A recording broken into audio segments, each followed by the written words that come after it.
Happy Thursday, November 10th. Here's your weekly market update with R5 Home Loans. So, two big things happening this week. First was the elections. We haven't seen the quote unquote red wave that was expected by some. Right now, the markets have kind of taken the elections with a ho-hum attitude, still kind of waiting to see whether or not we're going to have a split Congress, or if the Democrats will give up control of the Senate to the Republicans. Either way, I don't see it having a large impact to interest rates.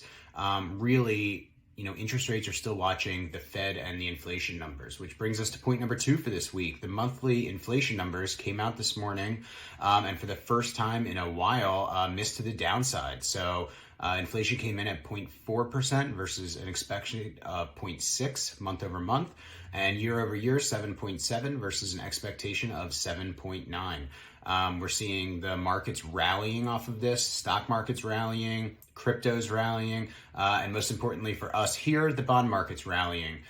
We've actually seen the bond market rally in price by about 140 basis points. And really, we are seeing rates at the lowest levels they've been since October 3rd. So this is definitely some relief from the increases that we've seen over the last few weeks.